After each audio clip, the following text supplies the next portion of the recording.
Dobrý deň, čaute, zdravím vás všetkých. Takže v tomto short videu si ukážeme, čo sa bude ďalšie robiť. Budú to rozvody na Octavii, slúbené.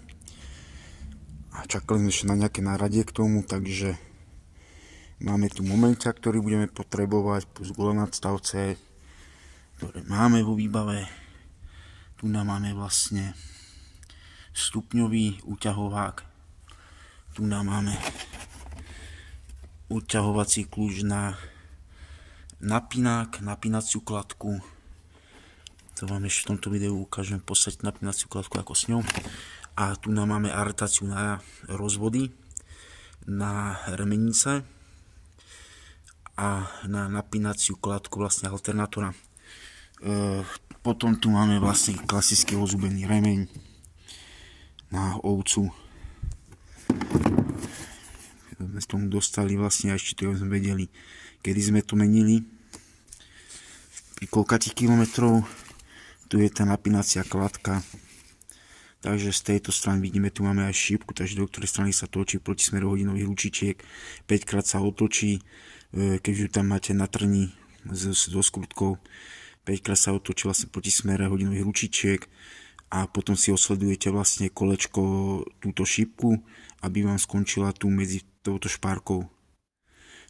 A s tým, že túto tú kotvičku, čo tu máte, ak mám prst, tak to bude vlastne vsunuté v motorovom výstupe. A si k tomu toľko, to je vlastne proti tomu, aby sa vám tá napínacia kladka pretáčala, to je taká záražka. A toto medzi tou záražkou a medzi týmto otvorom je vlastne riska na túto šípku, na šponovanie vlastne tej napínacej kladky, aby správne bola našponovaná. Takže tak. Potom tu máme vodnú pumpu.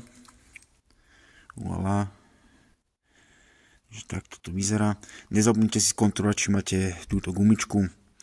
Takisto pri montáži, keby som vám tam zabudol povedať, nezabudnite si tú gumičku naolejovať, predtým než budete tam vlastne tú vodnú pumpu alebo to vodné čerpadlo tam vlastne uťahovať.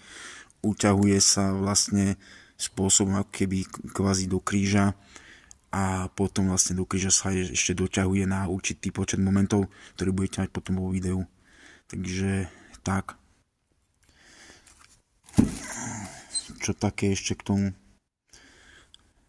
Asi tak 4-4,5 litra vlastne G12 alebo niečo takéhoto budete potrebovať do motora, keďže pôvodnú nemrznúcu zmes motory, alebo ak chcete kvapalinu do motora budete musieť vypustiť, tak budete potrebovať náhradnú. Takže tak. Takže ďakujem za zhľadnutie z mojich ďalších short videí krátkých, takže čaute.